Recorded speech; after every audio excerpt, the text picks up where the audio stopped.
हम वो लोग हैं, जब हम पैदा हुए थे ना, हमारे कान में सबसे पहले क्या दिया गया था? अजान। जब हमने बोलना सीखा तो हमें सबसे पहले क्या सिखाया गया? बिस्मिल्लाह, ला इलाहा। हमें सबसे पहली किताब कौन सी पढ़ाई गई? कुरान। जब हम 7 साल के हुए, मस्जिद में जाकर क्या बताया कि बेटा नमाज पढ़ो, तो हमें एक बंदा आके जिसकी सारी उम्र वो याशियां कर रहा है, वो औरतों के साथ रहा, वो जानवरों के साथ अब्यूज करता रहा, उन्हें वो इंसान को इंसान नहीं समझता, वो आके हमें बताएगा इय्याका नअबुदु व इय्याका नस्तईन, और हम उसकी बात पे बिलीव करें। वो बताएगा सिरातुल मुस्तकीम का रास्ता हमें। दिस इज जवाल अदील साहब। जिहाद क्या है? जिहाद को छठा रुकन कहा जाता है इस्लाम पर। दिस इज जिहाद कि आपने वो लड़कियां तैयार कर ली कि जिनके मुंह पे गालम गलोच के सिवा है ही कुछ नहीं, और वो असेंबली में जाएंगी, वहां बैठेंगी जहां ऊपर अस्माइल हसना लिखे हों। मियां साहब की जो पॉलिसी है, अगर यही पॉलिसी रही, आने वाले दिनों में इस्टेब्लिशमेंट मुस्लिम लीग नून का बोझ नहीं उठाएगी।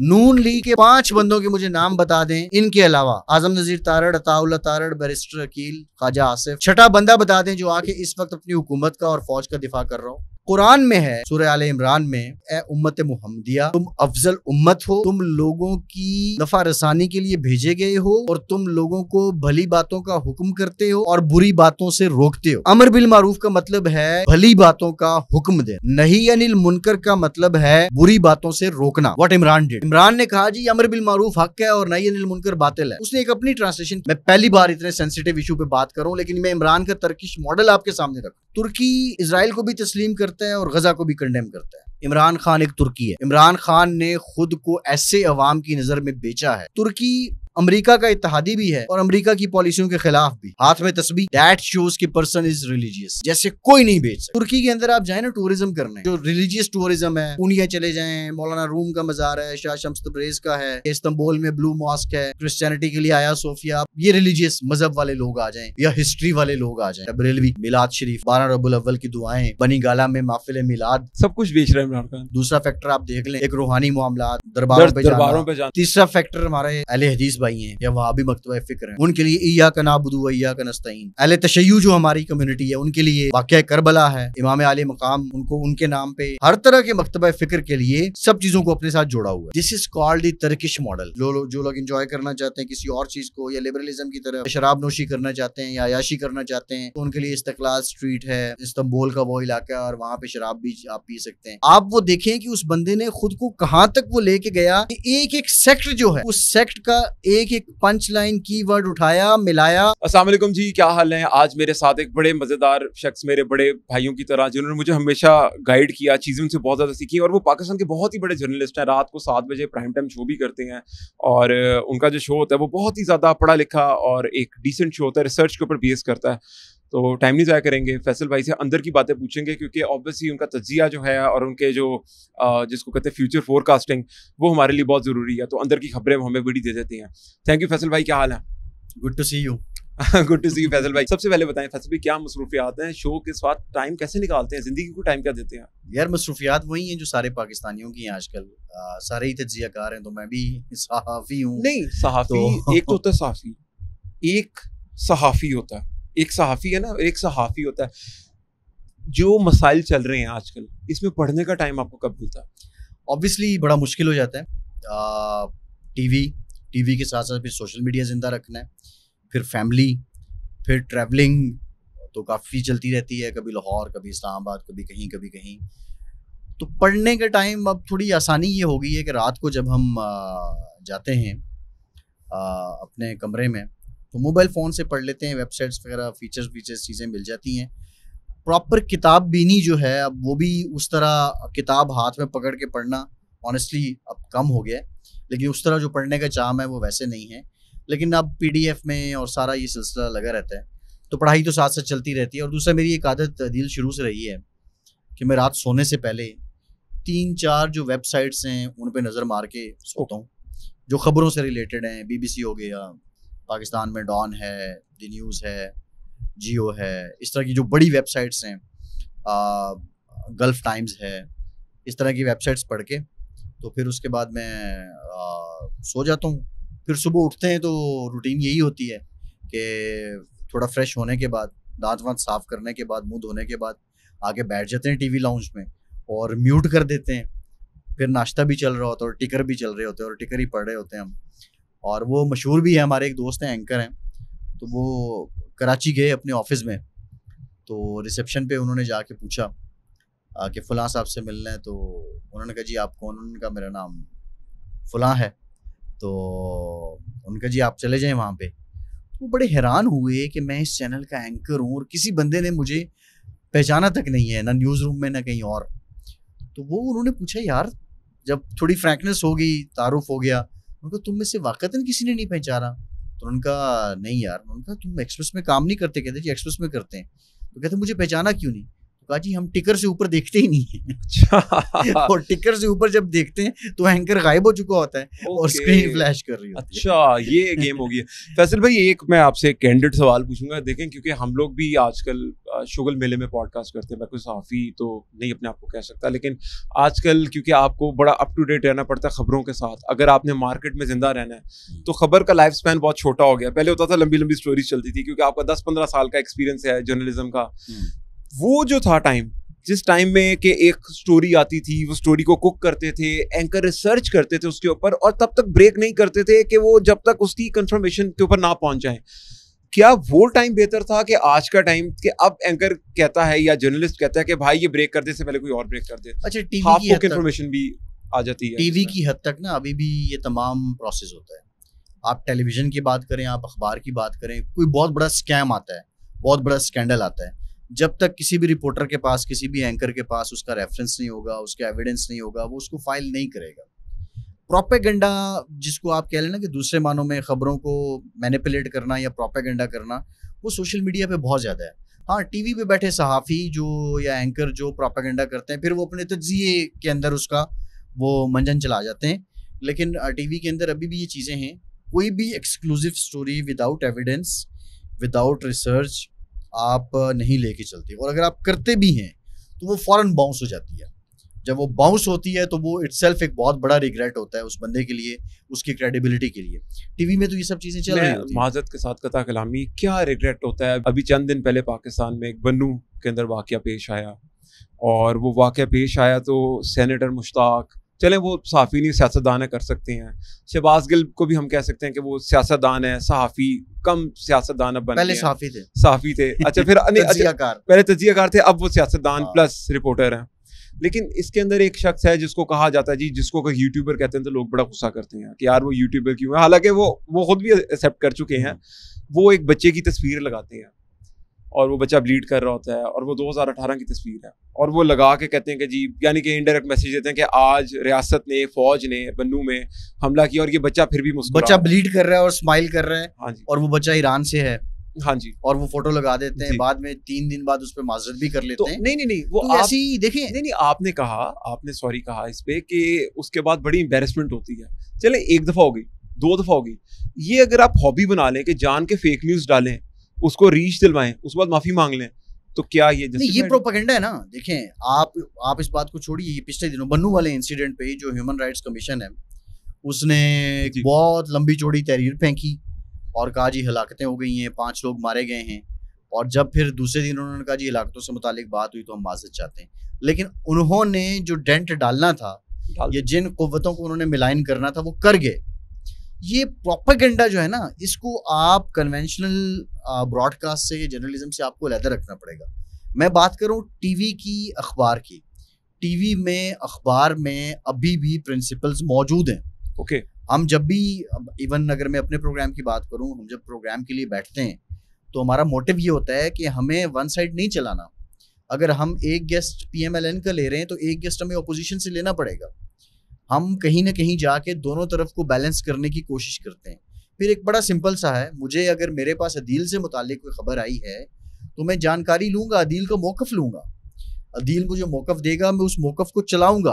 अदील मौक़िफ़ नहीं देगा, मैं उस पर मेंशन करूंगा कि मैंने उनको फ़ोन किया था उनका वर्जन लेने के लिए, बट उन्होंने हमसे बात नहीं की है, या मैंने उनसे रब्ता किया था। बहुत से तरीके हैं। लेकिन सोशल मीडिया एक प्रोपेगेंडा है, और प्रोपेगेंडा इस मुल्क को चला रहा है। प्रोपेगेंडा इस मुल्क में मकबूलियत का दाई है। प्रोपेगेंडा इस मुल्क के अंदर तमाम घरों के जो मामलात है वो डिसाइड करता है।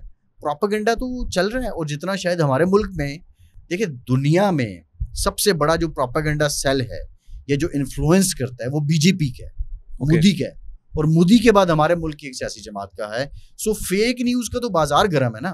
अब इस प्रोपेगेंडा के अंदर क्या हो रहा है अदील, मैं आपको एक छोटी सी बात बताता हूँ। पाकिस्तान के अंदर इंडिपेंडेंट उर्दू के नाम से एक डिजिटल प्लेटफॉर्म है, एक वेबसाइट है। जी जी जी। दी इंडिपेंडेंट बरतानिया वाले उन्हीं की ये आउटलेट है, ओके। रीजनल लैंग्वेज में है। अच्छा। वेबसाइट लॉन्च हुई, बड़ा बेहतरीन उन्होंने पाकिस्तान का कल्चर दिखाया, और मैं पर्सनली उसको न्यूज़ से ज़्यादा एक फीचर वेबसाइट समझता था। उसके इतने अच्छे फीचर्स, इतना अच्छी उनकी स्टोरीज थी। तकरीबन तमाम जो पाकिस्तान के अंदर जितने मकातिब हैं, जितने शोबे हैं, जो जो कल्चर्स हैं, ज़बानें हैं, सबको उन्होंने टच किया। अभी कुछ दिन पहले उन्होंने एक ग्राफिक शेयर किया कि 2019 से लेकर 2024 तक टेलीविज़न चैनल्स को मिलने वाले इश्तिहारात, और उस ग्राफिक्स में चैनल्स का नाम लिख दिया या अखबारात का नाम लिख दिया, और वो ग्राफिक्स उन्होंने एक इमेज फेंक दिया वेबसाइट पे, और वो वायरल हुआ। और वो चैनल वो थे जो शायद किसी एक ख़ास जमात के पसंदीदा नहीं है। जो चैनल मिनो अन उसी ख़ास जमात का मीडिया सेल के तौर पे काम कर रहे थे, उनका नाम ही नहीं है। और जब मैंने उसके पीछे स्टोरी को देखना चाहा, जब मैंने कहा कि यार ये अगर ग्राफिक्स दे रहे हैं तो वेबसाइट पे कोई स्टोरी दी होगी, कोई रिपोर्ट दी होगी, उसमें मजीद आदत शुमार होंगे, कोई रेफरेंस होगा, वो कुछ भी नहीं था। तो दिस इज कॉल्ड प्रोपेगेंडा। जिन लोगों ने, मैसेज ने, अवाम ने उस पर शोर मचाना था वो मचा दिया, और जो राय बदलनी थी वो बदल दी। ठीक है, तो ये प्रोपेगेंडा है। अच्छा, तो फैसल भाई, इस प्रोपेगेंडा से निपटने का कोई हल भी है? या देखें, एक साइड पे इंसान सच बोलता रहता है और सच का बोलबाला कहते हैं नहीं हो रहा, अगर अब झूठ का बोलबाला हो रहा है, तो क्या झूठ को केटर करने के लिए कोई कुछ करना पड़ेगा? और हम तो सुन रहे हैं जी ये कर रहे हैं, हमने फिर सुना कि जी 9 मई माफ़ी नहीं, हमने सुना कि पाकिस्तान के अंदर जिससे इंतशार फैलाया उसको सज़ा मिलेगी, फिर हमने उनको रिलीफ देखने का देने का बहुत बड़ा एक हमने देखा, जिसके अंदर कुछ ख़ास लोग हैं जिनको आजकल ख़ास मखलूक के नाम से बुलाया जा रहा है कि वो सपोर्ट कर रहे हैं कुछ लोगों को, उनको हीरो बनाया जा रहा है। अभी जिसकी मौजूदा मिसाल हम सनम जावेद की लेंगे कि सनम जावेद, मैं पर्सनली आपसे बताता हूँ, क्योंकि हम लोग सोशल मीडिया पे जब आए थे तो हमने इमरान खान की साइड नहीं ली थी, जो कि लोगों ने कहा कि आपने गलती की, क्योंकि उन्होंने कहा कि जी वो नाउज़ुबिल्लाह वक्त का मसीहा है, प्रॉफिट है, तो आप उसकी साइड लें। मैंने कहा नहीं यार, अपनी बात करेंगे, जो हमें ठीक लग रहा है, अपना नॉलेज बता रहा है, अपनी बात करनी है ना, तो हमने उसकी बात अगर जो अच्छी होगी वो उसकी करेंगे, जो बुरी होगी वो उसकी बुरी बात करेंगे। तो उस टाइम के ऊपर ये बहुत छोटे फिगर थे, तो हमने एक अपनी छोटी मोटी ऑडियंस, मैंने भी अपनी, मेरी डिजिटल के ऊपर छोटी मोटी थी, पॉडकास्टिंग में करता था, तो she regularly used to abuse me. ये ट्विटर पे आती थी, मुझे अटैक करती थी, गंदी गालियां देती थी, गंदी गालियां ऐसी कि जो हम किसी मर्द के मुंह से सुने ना तो हमें उस मर्द से नफरत हो जाती है। फिर हमारी कम्युनिटी में जब एक औरत वो देना, तो वो फिर आप समझ सकते हैं क्या कहानी होती है। तो वो बड़ी बाजारी किस्म की वो गंदी गालियां देती थी। उसके अलावा फिर उसको पता चला कि मैं जितनी गालियां दूंगी लोग पसंद करें, उसने और गालियां देना शुरू की, उससे और बदतमीजी करना शुरू की, उससे ट्रोलिंग को हॉबी बनाया अपनी।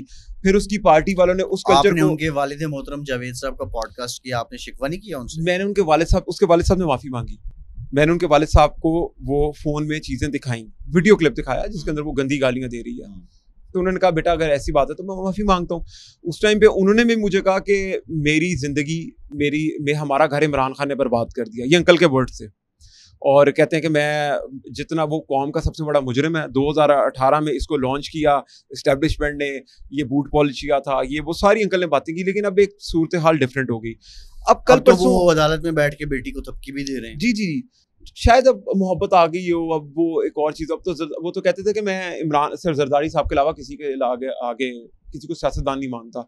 मेरा क्वेश्चन आपसे ये है कि अभी जब सनम जावेद साहिबा रिलीज हुई तो एक परसेप्शन है कि टीवी के ऊपर जो भी टिकर्स चलते हैं, जो भी हेडलाइंस चलती हैं, वो एक ख़ास जगह से आती हैं, एक पॉलिसी के थ्रू आती हैं। वो एक पॉलिसी होती है किसी ना किसी की कि यार पाकिस्तान में क्या कंटेंट चलाना है, क्या नहीं दिखाना। जैसे मार्गा ट्रैक पे अल्लाह ना करे कोई औरत के साथ ना खुशगवार वाक़या हुआ तो ऐसी खबर नहीं रिपोर्ट करनी, नेगेटिव है। तो कुछ ये ना इसको वेट किया जाता है, जितना मेरा नॉलेज है और मुझे पता है इस बारे में। क्या वजह है नंबर 1 कि सनम जावेद को 24 घंटे हेडलाइन में दिखाया जा रहा है हर चैनल की? अच्छा, सनम जावेद का जहाँ तक मामला ना, पहली बात तो ये है कि देखें वो खातून गालियों के सदके यहाँ तक पहुँच गई।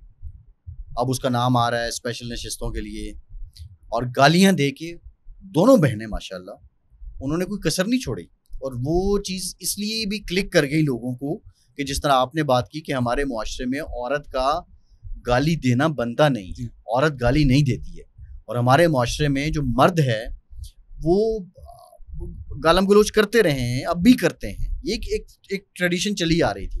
बहरहाल एक डिफरेंट चीज़ थी कि औरत गाली दे रही है और आस्तीने ऊपर चढ़ा के दे रही है, मजमे में खड़ी होके दे रही है, फिर वो क्लिक करके। नंबर 1। नंबर 2 बात ये है कि अब वो चल क्यों रही है?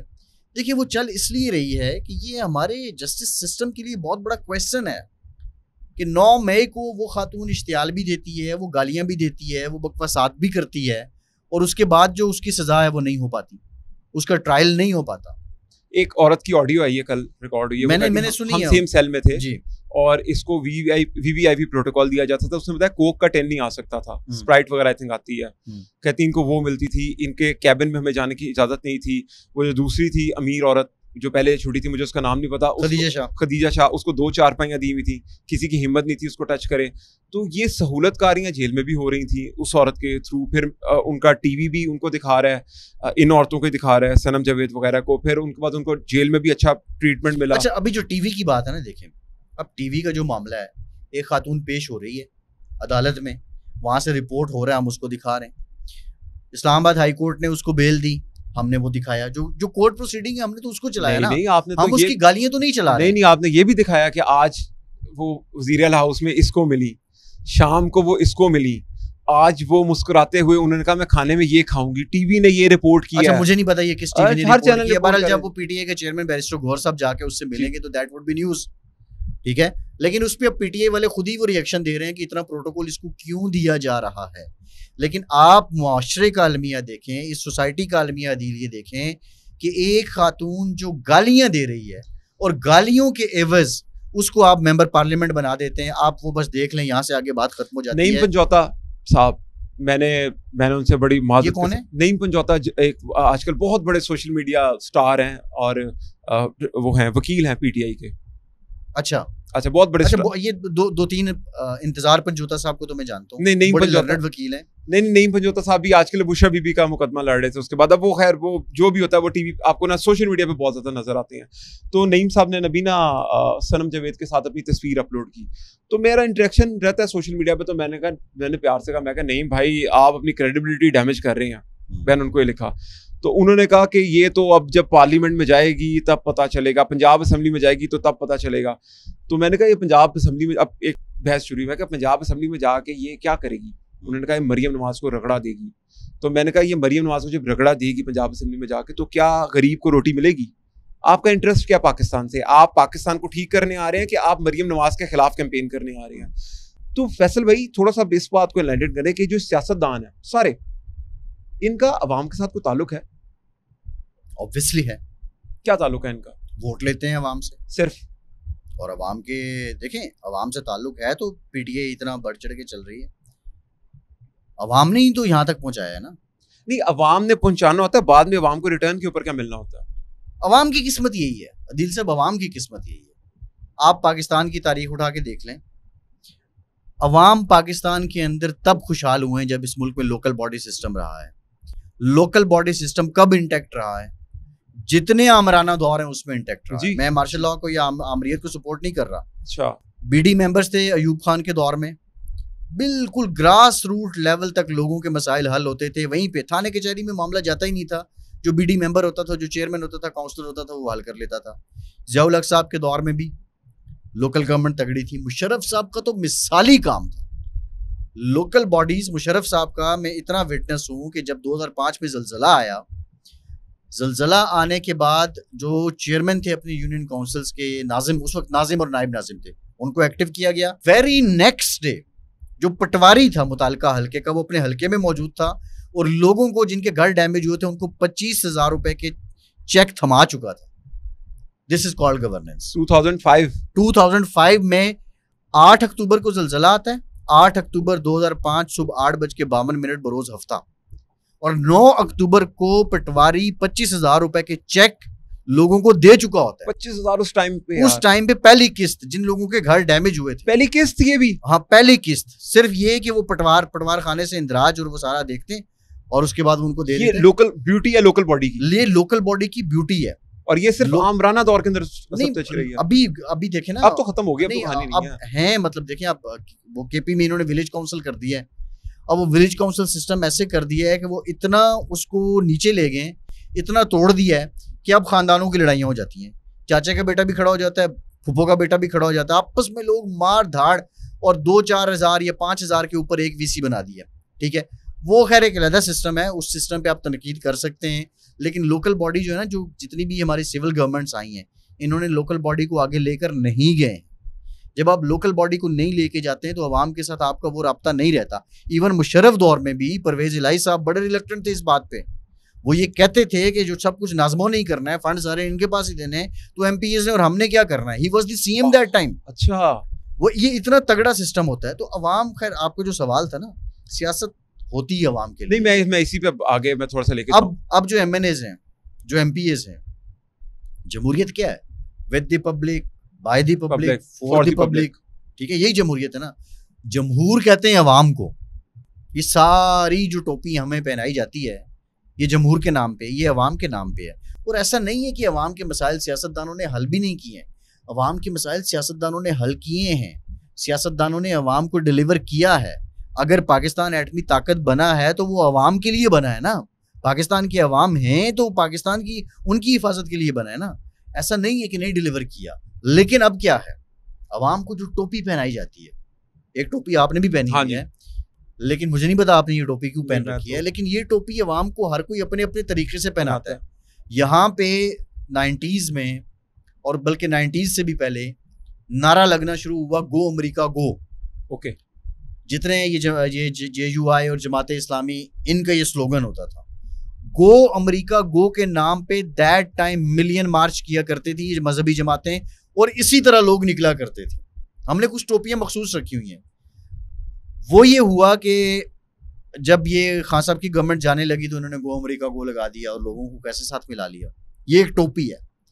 फिर उसके अलावा हमारे मुल्क में पाकिस्तान नाजुक दौर से गुजर रहा है, ये भी एक टोपी है। सो बहुत सी टोपियां हैं जो अवाम को पहनाई जाती हैं और अवाम हर दौर में उनको पहनना पसंद कर लेते हैं। अच्छा, मैं इसके साथ ही क्वेश्चन कपल करूं, क्योंकि अभी आपने आमिरियत की बात की। क्या ये बात सच है कि जितना भी पाकिस्तान में जितनी दफ़ा भी मार्शल लॉ लगा, तो जमहूरियत और मार्शल लॉ के जब अगर कंपैरिजन करें तो जो फॉरेन डायरेक्ट इन्वेस्टमेंट थी वो सबसे ज़्यादा मार्शल लॉ के दौर में आई? देखिए, जो आप FDI की जो बात कर रहे हैं, बेसिकली आपको मैं कहूं कि आप जाके वज़ीरिस्तान में अभी इन्वेस्टमेंट करें, आप करेंगे? नहीं। आपको मैं कहूं कि आप लाहौर आके इन्वेस्टमेंट करें, हाँ, फिर मैं इवन पेशावर कर लें, हाँ चले, उधर तो बिल्कुल नहीं करूंगा, तो शायद चांसेस हो मैं कर लूं। चांसेस है ना। रीजन क्या है कि यहाँ पे हालात थोड़े से साजगार हैं। देखिए, होता क्या है कि जब कभी भी आमरीत रही है तो आमरीत का फोकस होता है गवर्नेंस पे। वो लोकल बॉडीज इसलिए बनाते हैं कि गवर्नेंस बेहतर हो, लोगों को डिलीवर करें। लोगों का जब रोटी पूरी, नान पूरा, नफका पूरा, बिजली पूरी, गैस पूरी, कपड़े पूरे, फ्यूल सस्ता, लोगों का साइकोलॉजिकली, फिजिकली टेम्परामेंट कूल हो जाता है। ओके, ये एग्रेशन नहीं रहता। ठीक है। जो आज मैं अपने घर के बिजली का बिल दे के, या आप अपने घर का बिजली का बिल दे के जो जज्बातीपन है या जो हमारा इजहार होता है, जब यही बिल कम होगा, मेरी पहुंच में होगा, तो मेरा वो इजहार नहीं होगा। ठीक है, तो फिर क्या होता है, जब आपके मुल्क में सुकून हो तो फिर FDI आती है। कुछ पॉलिसीज भी होती हैं। मुशर्रफ साहब की पॉलिसीज बड़ी बेहतरीन थी। उन्होंने, उसमें कोई दो राय नहीं कि हमें डॉलर्स भी आ रहे थे, अमेरिका से इमदाद भी आ रही थी, कैरी लूगर बिल भी था, और भी चीज़ें थी। लेकिन उन्होंने लोगों को अपील किया। 5 साल रोटी 2 रुपए की थी, डॉलर 60 रुपए का था, पेट्रोल 40 रुपए लीटर था। 5 साल, तौबा, 40 रुपए लीटर पेट्रोल यार। यस, 5 साल तक मुशर्रफ के दौर में। वो क्या रीज़न थी? FDI तो आपके पास आ रही थी ना। अच्छा, फिर देखें, 5.8 GDP हमने अचीव किया शौकत अजीज साहब के दौर में, आई थिंक 2006 और 7 में। दैट वाज द रियल 5.8, जिसकी रिफ्लेक्शन अवाम में नजर आती थी। 2017 या 18 में मुस्लिम लीग नून ने भी अचीव किया, वो रियल नहीं था। 2021 या 22 में, ये 22 में इमरान खान ने भी अचीव किया, फैब्रिकेटेड था। वो देखिए मेरी नजर में रियल 5.8 वो है कि जिसकी रिफ्लेक्शन अवाम में से नजर आती है। देखिए 2008 में जो लोगों की हालत थी वो खुशहाल थे, 2018 में 2022 की निस्बत लोग खुशहाल थे। लेकिन अगर 5.8 ही है तो भाई फिर क्या रीजन है कि लोग खुशहाल क्यों नहीं है? 2022 से ऑनवर्ड आज तो लोगों का बुरा हाल है, सत्यानाश है लोगों का। सो ये जो सारा कुछ है ना अवाम, लेकिन अवाम क्या है? अवाम नारे के पीछे जाते हैं, अवाम भड़क के पीछे जाते हैं। आपने सोचा है कि ये जो legend of Maula Jatt film बनी है ये 1 अरब रुपए का बिजनेस क्यों कर गई है? हिस्टोरिक फिल्म है जिसने इतना बिजनेस किया है, क्या रीजन है? मौला जट तो पता नहीं 76 में बनी थी या 80 में बनी थी, उस वक्त की सुपरहिट फिल्म थी, इसको क्यों बनाना पड़ा? लेजेंड ऑफ मौला जट को इसलिए दोबारा बनाना पड़ा कि अदील साहब, मैं अपना जो शरीका है ना, शरीका मैं मेहनत कर रहा हूं तो at the end of the day मैंने उसको दिखाना है। मैंने गाड़ी से उतरना है चमचम करता, काटन का मेरा सूट कड़क कड़क करता, खेड़ी मैंने पहनी हो, रोलेक्स की घड़ी पहनी हो, तगड़ा फोन मेरे पास हो, तेल शेल मैंने मूछों को लगाया हो। ये कल्चर है। लेजेंड ऑफ मौला जट इसलिए काम कर गई, जो जितनी जोरदार भड़क मारता है अवाम ने उसके पीछे लग जाना है। सियासत में नारा होता है, जो जितना जोरदार नारा है वो लगाएगा, लोग उसके पीछे रहेंगे। अब मियाँ साहब की तरह आप बाहर ही ना निकलें तो वो किसने पीछे आना? अच्छा, मैं इसमें, क्योंकि मैं अभी आपसे मार्शल लॉ की बात कर रहा था, तो क्या ये इसमें कोई, इस बात में कोई हकीकत है कि जो बिग फिशेस हैं दुनिया के अंदर, they use and love to deal with single person instead of जमहूरियत के अंदर उनको जगह जगह जाना पड़ता है इजाज़त लेने के लिए। मार्केटिंग में ना, जब हम कोई एक ब्रांड लॉन्च करते हैं, कोई इंटरनेशनल ब्रांड पाकिस्तान में लेके आ रहे हैं, तो एक एनालिसिस होता है जिसको बोलते हैं paste analysis, political, economical, social and technological. ठीक है, वो पेस्ट एनालिसिस करते हैं, उसके बाद वो किसी मुल्क में कदम रखते हैं। जिस तरह एक सऊदी अरब का बहुत बड़ा ब्रांड है, उनके नाम नहीं मैं लूँगा, वो जो जाते हैं ना तो उसको तबरक समझ के खाते हैं, बोटियाँ छोटियाँ उनकी बहुत अच्छी होती हैं। पाकिस्तान आ रहा था लेकिन वो रुके हुए हैं इंस्टेबिलिटी को देख के। बड़ा ब्रांड था, पाकिस्तान में बड़े अच्छे पैसे आने थे, लेकिन वो रुके उसकी इंस्टेबिलिटी को देख के। पाकिस्तान पेस्ट एनालिसिस किया उन्होंने कहा नहीं यार, टेक्नोलॉजी में बहुत पीछे हैं हम लोग, क्योंकि हम काम ही नहीं कर रहे हैं उसके ऊपर। हमारे मुल्क में ट्विटर बैन है, हमारे मुल्क में फेसबुक की मोनेटाइजेशन नहीं है, हमारे मुल्क में यूट्यूब की मोनेटाइजेशन नहीं है। तो हमने अपने मुल्क के इन्फ्लुएंसर्स को फोर्स किया कि तुम पाकिस्तान से बाहर जाओ, अगर पैसा कमाना है तो। हमने उनको एक वजह दी, बाहर जाके कमाओ। फिर जब हमें मेरे जैसे लोगों को सम टाइम दुबई से ईमेल आ जाती है, दुबई की किसी मिनिस्ट्री से, वो कहते हैं यार आपका अच्छा डिजिटल चल रहा है, आप दुबई आ जाओ, आप अपना सारा पैसा दुबई में लैंड करवाएं। मुझे भी कहा गया कि आप अपने जो पैसे हैं ना डिजिटल के, वो दुबई में लैंड करवाएं। इन रिगार्ड ऑफ दिस हम आपको क्या क्या देंगे, उसमें वो आपको गोल्ड वीजा भी ऑफर कर देते हैं। आपने देखा पाकिस्तान के जितने इन्फ्लुएंसर हैं, टिकटॉकर, ये वो इनको दुबई गोल्ड वीजा दे रहा, पूरी दुनिया का हब वहां पर क्रिएट कर रहा है। तो पाकिस्तान का तो खैर ये एक अलमिया कि हम लोग बहुत ही पीछे रह गए हैं। सवाल मेरा ये है कि अब जो मौजूदा हालात हैं, क्योंकि अगर मैं थोड़ा सा लेफ्ट की बात करूँ ना, तो मार्क्स ने कहा था, जब बल्कि उसका दोस्त जो एंगल था, जब मार्क्स दफन हो रहा था, तो उसने कहा था कि दुनिया का बेहतरीन दिमाग दफन है जिसने एक छोटी सी चीज दरियाफ्त की है कि आर्ट, कल्चर, एंटरटेनमेंट, मुझे वो एग्जैक्ट वर्ड नहीं पता, इन सबसे पहले पेट है। तो मेरे ख्याल से जो जमहूर अवाम है उसका कनेक्शन है पेट के साथ। अगर आपने उनको खरीदना है, उनके साथ प्यार करना है, तो आप उनके पेट के साथ कनेक्ट कर जाओ। अब मार्शल लॉ इस टाइम के ऊपर, जब मैं सम टाइम ना ट्वीट करके लोगों का, मैं तो व्यू लेता हूँ, किसी ने जो मर्जी कहना कह दे। मैं कई दफ़ा नवाज शरीफ के बारे में ले लेता हूँ, किसी ने इमरान खान के बारे में लेता हूँ। तो मैंने जब अभी मार्शल लॉ के बारे में किया, तो मेरी अपनी राय है, मुझे बहुत लोगों ने कहा यार हमें रोटी चाहिए, जो मर्जी आके दे दे। क्या इस बात में सदाकत है कि जो ऑडियंस है वो टिल्ट हो रही है? देखिए, मैं तो बीइंग अ डेमोक्रेटिक पर्सन में तो ये तो कभी नहीं चाहूँगा कि मार्शल लॉ लगे। लेकिन जो इस वक्त हालात, देखिए पिछले ना 5-7 सालों में 2-3 बार हालात ऐसे हुए कि बहुत ईजी था मार्शल लॉ लगना।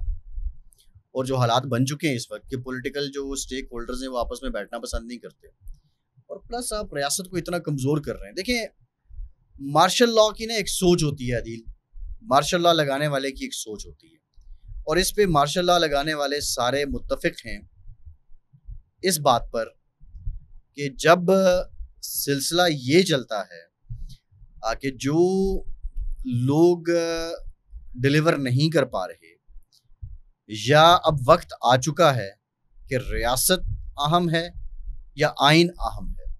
जितने मार्शल लॉ लगाए गए उसके पीछे ये दलील दी गई कि रियासत जो है वो ज़रूरी हो चुकी है या आइन ज़रूरी हो चुका है। तो फिर वो ये कहते हैं कि जब ये दोनों में से किसी एक को चूज करना हो, कोई ऑप्शन और बचे ही ना, तो फिर हम रियासत को चूज करते हैं, फिर हम इंटरवीन कर लेते हैं। नंबर 1 बात ये है।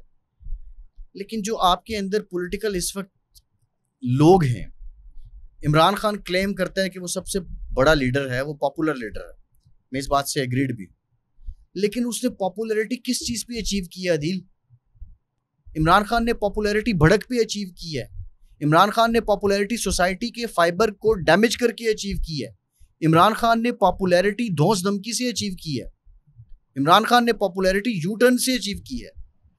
लोगों की शलवारें गीली करवा के अचीव की है, लोगों को धमका के अचीव की है। इमरान खान की जो पॉपुलैरिटी है वो किसी प्रिंसिपल के पीछे नहीं है। आप अमेरिका की गुलामी से आज़ादी मांग रहे थे, आज ब्रैड शर्मन जो है वो डोनाल्ड लू के पास जाता है, जो अमेरिकी कांग्रेसमैन है, कि इस बात की ज़रूरत है कि सबसे बड़ी पार्टी जो है पाकिस्तान की, उस पर बैन न लगे। लेकिन दूसरी जानिब आपके चुंगे में 9 मई भी पड़ा हुआ है और आप अदालतों के सर पे खेली जा रहे हैं 9 मई के मामले में। कभी हुआ है जो ये कहते हैं ना कि इन्होंने खुद करवाया है? खुद करवाने वालों को फिर आइडेंटिफाई करें। नहीं, अगर खुद भी करवाया तो फिर यानी कि इनका बंदा नहीं निकला था 9 मई को, यानी कि फिर 9 मई को कोई बंदा ही निकला, बंदा ही नहीं निकला। हाँ। और उसके बाद हमारे कोर्ट्स हैं, इल्ला माशाअल्लाह मांगने इंसाफ अदील जाए, मिल रिलीफ फैसल को जाए, वो अभी तक मामला लटका के रखा हुआ है, ऊपर से हमारी प्रोसिक्यूशन है। ये हालात हैं। वो एक इंटरनेट पे वीडियो चल रही थी, एक गधा बना हुआ था, तो उसने कहा जज साहब रेस तो सुबह घोड़ों की थी, जिता आपने मुझे दिया। हाँ बिल्कुल। खैर, निज़ाम अदल पे बहुत बड़ा सवाल है, ये बहुत बड़ा सवाल है।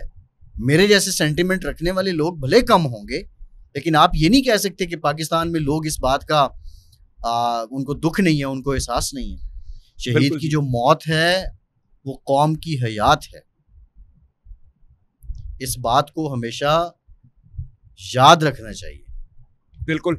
और अब परसेप्शन ऐसी बन गई है ना कि वो लोगों को लग रहा है कि हम बड़क मारेंगे ना, जो आपने भी बड़क वाली बात की ना, मैं उसको बहुत एंडोर्स करूंगा और मैं उस बात पे कन्विंस्ड हूँ कि आजकल सोशल मीडिया पे जो बच्चा भी नहीं आके बड़क मार रहा है ना, ओए रियासत की ऐसी की तैसी, ओए हम ये कर देंगे वो कर देंगे, उसको व्यूज भी मिल रहे हैं, उसको हाइप भी मिल रही है और वो बढ़ता जा रहा है काम। यार मेरा सवाल रियासत से है आदि,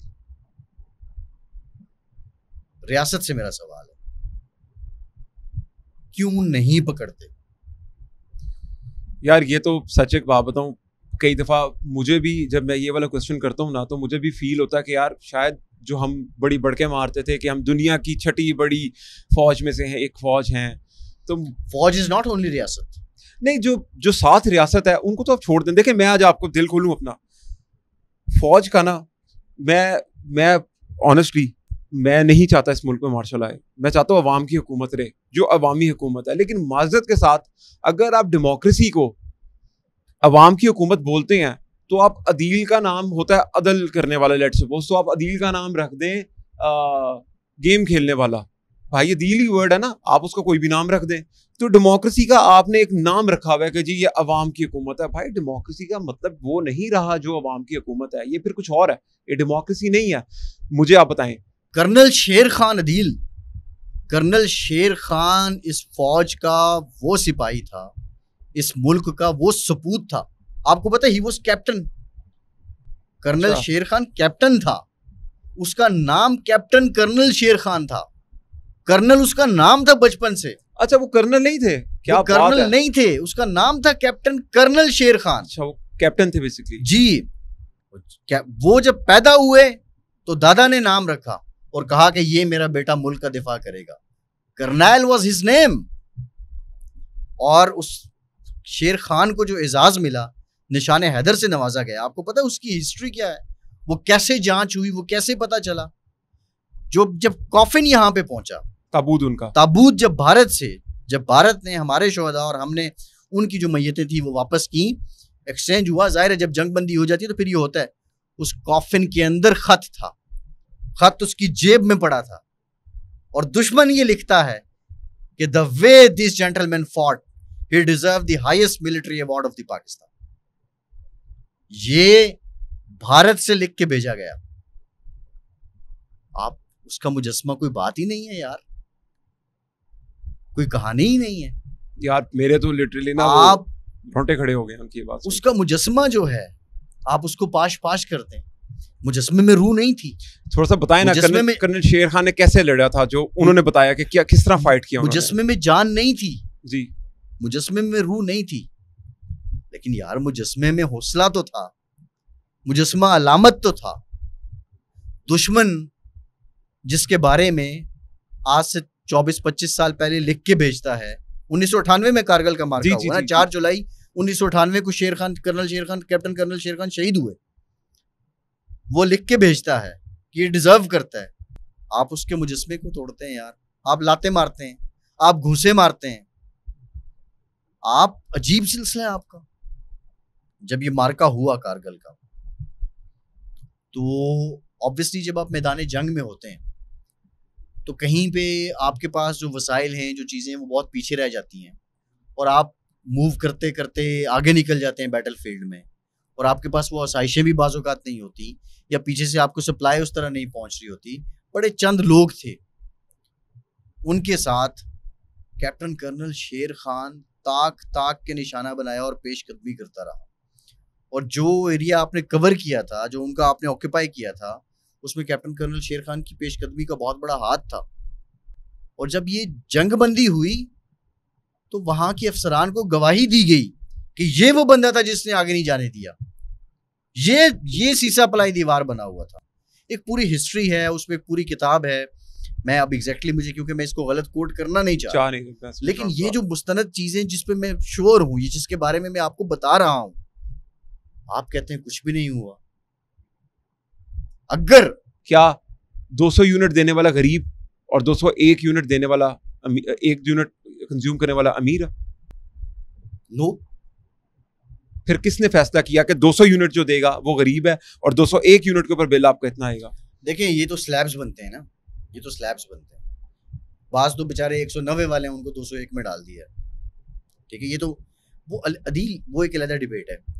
बिजली का जो मामला है ना, 200 यूनिट वाला अमीर या गरीब, वो एक अलग डिबेट है। लोगों के मुआशी मसाइल एक अलग डिबेट है। बुनियादी जो आप डेमोक्रेसी की बात कर रहे हैं ना, वेयर इज द डेमोक्रेसी? जमाते इस्लामी के अलावा इस मुल्क के अंदर कोई सियासी जमात नहीं है कि जिसके अंदर हकीकी जमहूरियत हो। और जमाते इस्लामी की प्रोपोर्शन क्या है असेंबली में? एक भी मेंबर नहीं है, एक भी मेंबर नहीं है जी उनका, ठीक है। ये देखिए, जैसे अवाम भी है ना माशाल्लाह, वैसी ही जमहूरियत भी है।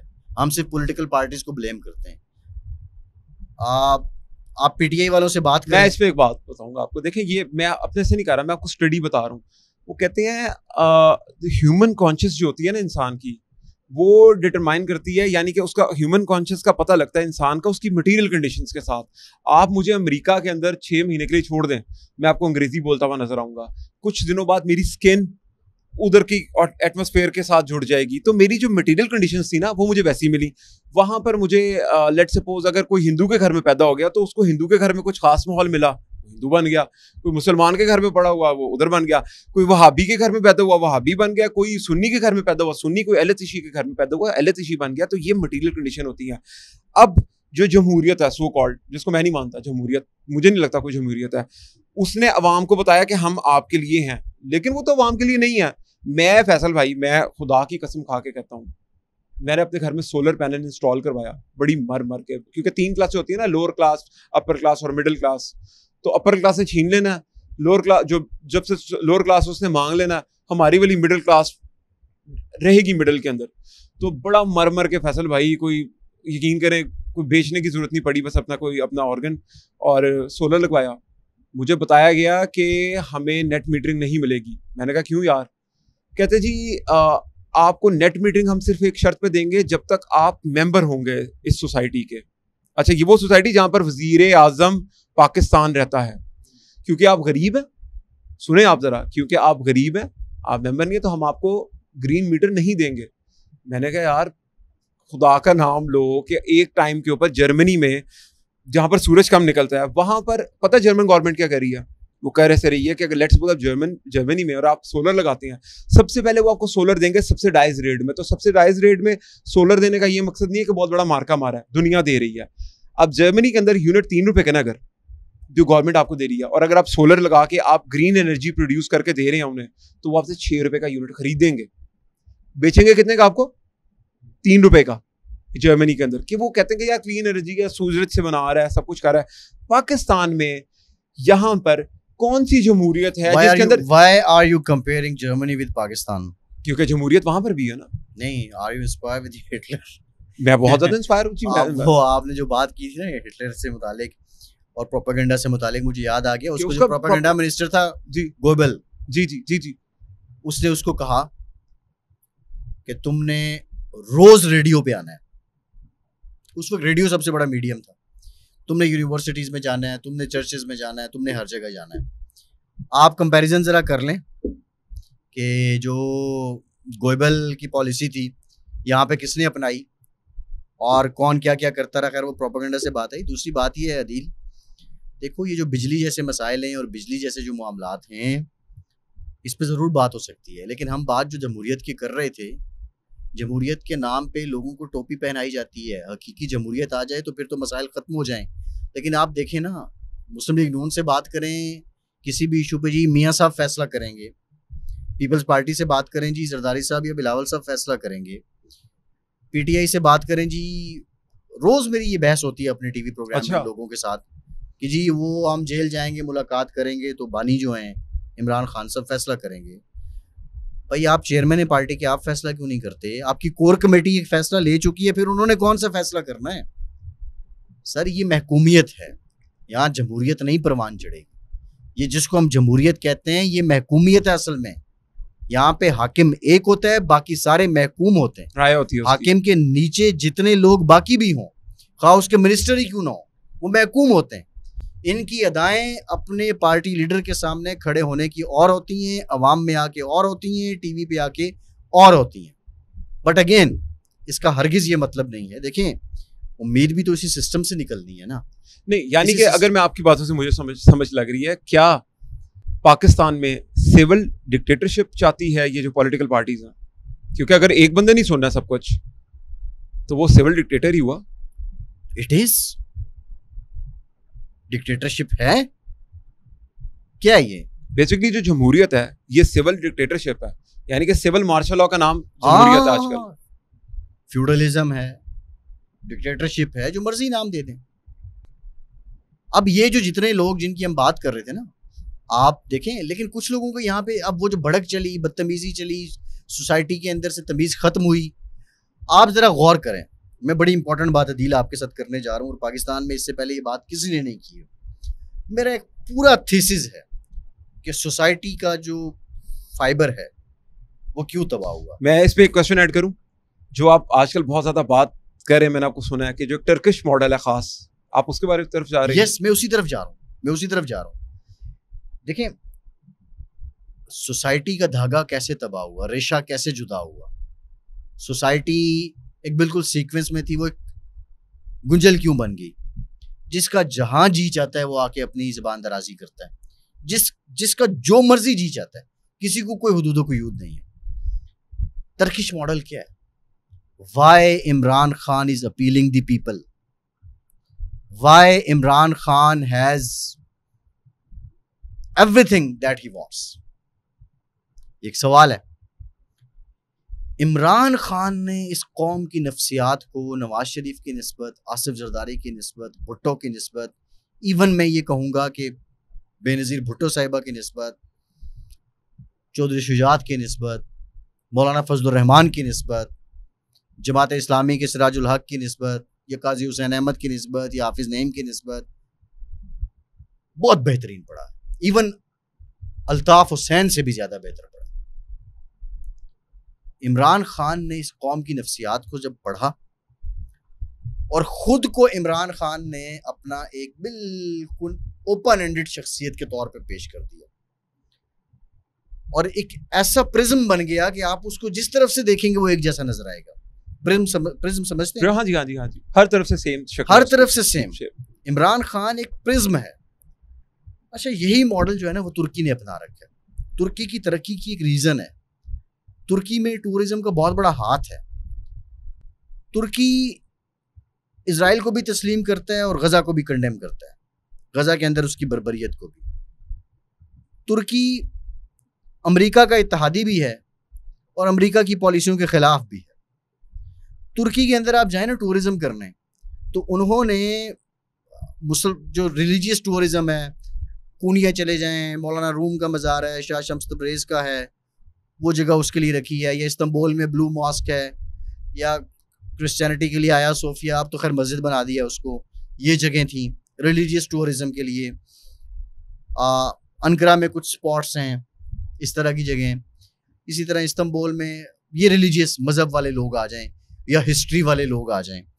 साथ ही साथ अगर आप वो देखें, जो लोग इंजॉय करना चाहते हैं किसी और चीज़ को, या लिबरलिज्म की तरफ, या शराब नोशी करना चाहते हैं, या अयाशी करना चाहते हैं, तो उनके लिए इस्तक़लाल स्ट्रीट है, और वो सारा इस्तांबुल का वो इलाका है, और वहाँ पे शराब भी आप पी सकते हैं। तो वो उन्होंने अपने आप को बिल्कुल ओपन रख के हर तरह के मकतबा फ़िक्र के लिए सब चीज़ों को अपने साथ जोड़ा हुआ है। यानी कि एक वन विंडो सोल्यूशन है टर्की। तुर्की जो है उसने ना उसकी खारजा पॉलिसी भी देखें। अब इंटरेस्टिंगली पाकिस्तान की वो बहुत कदर करते हैं, पाकिस्तानियों के साथ पाकिस्तान के वो बहुत ज़्यादा रिस्पेक्ट करते हैं। वो 1920-25 का टाइम नहीं भूलते हैं। पाकिस्तान के साथ बहुत उनका दिली रिलेशन है, लेकिन पाकिस्तान के साथ इकोनॉमिक रिलेशन शायद $1 बिलियन भी नहीं है, और उसमें भी जो है वो 80 करोड़ हमारी कोई हम खरीदते हैं, 20 करोड़ की हम बेचते हैं उनको, लेकिन मुनासिब उन्होंने सबके साथ रखे हुए। ठीक है, इमरान खान एक तुर्की है। इमरान खान ने खुद को ऐसे अवाम की नज़र में बेचा है जैसे कोई नहीं बेच सका। हाथ में तस्बीह, दैट शोज कि पर्सन इज रिलीजियस। ठीक है, माजी के किस्से, अपने आप को प्ले बॉय मानना, कहलाना, और माजी को पीछे छोड़ना लिबरल लोगों को अपील करता है। यार हम जैसा था ना, प्ले बॉय था, ये था, वो था। अब तो दोस्त भी खैर वो गवाही देने लग गए हैं किससे उनके, बेरोज साहब वाली बात। अच्छा, फिर रिलीजन के अंदर भी जितने पाकिस्तान के अंदर सेक्ट हैं सबको अपील करता है वो। आपको याद है कि जब ये हुकूमत से जाने के बाद अम्र बिल मारूफ और नही अनिल मुनकर कैंपेन चलाई गई थी, बिल्कुल। इसके पीछे क्या साइंस थी? इसके पीछे सिर्फ एक ही साइंस थी कि केपीके का जो ब्रैकेट है उसको इंटैक्ट रखना है। तबलीगी जमात केपीके में ना जो डोमिनेट करता है मकतबा फिक्र, दैट इज देवबंद, और देवबंद में भी तबलीगी जमात, तकरीबन 80% लोग वहाँ के तबलीगी जमात के फॉलोअर्स हैं, और तबलीगी जमात की बहुत बड़ी कंट्रीब्यूशन है केपीके के अंदर। तबलीगी जमात ने लोगों के बुनियादी कलमे, नमाज, सबक, दीन का बुनियादी इल्म ये करवाया है, लोगों को ये इल्म दिया है, ये तालीम दी है, और अनपढ़ लोग भी वहाँ पे दीन का शऊर रखते हैं। ये तबलीगी जमात की बहुत बड़ी कंट्रीब्यूशन है। मैं हरगिज़ मेरी किसी किस्म की कोई रिजर्वेशन तबलीगी जमात पे नहीं है, बट व्हाट ही डिड, उसने कहा जी अम्र बिल मारूफ और नही अनिल मुनकर। कुरान में है, सूरह आले इमरान में मफहूम है आयत का कि ए उम्मत मुहम्मदिया, तुम अफजल उम्मत हो, तुम लोगों की नफ़ा रसानी के लिए भेजे गए हो, और तुम लोगों को भली बातों का हुक्म करते हो और बुरी बातों से रोकते हो। ये मफहूम है, अल्लाह कम बेशी माफ फरमाए। अमर बिल मारूफ का मतलब है भली बातों का हुक्म देना। नही अनिल मुनकर का मतलब है बुरी बातों से रोकना। ये उम्मत मुस्लिमा का खासा है, तबलीग तरवीज ये मुसलमानों को करनी चाहिए। व्हाट इमरान डिड, इमरान ने कहा जी अमर बिल मारूफ हक है और नही अनिल मुनकर बातिल है। उसने एक अपनी ट्रांसलेशन की, बट जो कैचिंग पॉइंट था, जो कीवर्ड था, दैट वाज अमर बिल मारूफ और नही अनिल मुनकर। जो तबलीगी जमात का बंदा जिसने दुनियावी तालीम हासिल नहीं की, लेकिन उसको ये इल्म दीन का है, और क्योंकि उसने अपनी जिंदगी पूरी की पूरी इसी कॉज पे लगा रखी है कि वो लोगों को अच्छी बातों का हुक्म करता है, बुरी बातों से रोकता है, उसने कहा ये बंदा ये मेरी बात कर रहा है। ये ह्यूमन साइकी होती है अदील। अगर आप मार्केटिंग के बारे में सोचते हैं ना, कोई मार्केटिंग की बात करेगा तो आप बाकी बातों से ज्यादा उसका इंटरेस्ट लेंगे। एग्री करता हूं मैं, ठीक है, ये एक है। अब आ जाए जी दूसरा डोमिनेट जो आपका सेक्ट है, बरेलवी। मिलाद शरीफ, 12 रबुल अव्वल की दुआएं, बनी गाला में महफिल मिलाद, सब कुछ बेच रहा है इमरान खान। ठीक है, और अब वो उन लोगों को फिर माशाल्लाह दूसरा फैक्टर आप देख लें, एक रूहानी मामलात,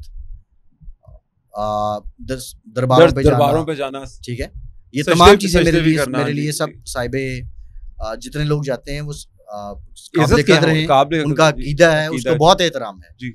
मैं पहली बार इतने सेंसिटिव इशू पे बात कर रहा हूँ, लेकिन मैं इमरान का टर्किश मॉडल आपके सामने रख रहा हूँ, ठीक है।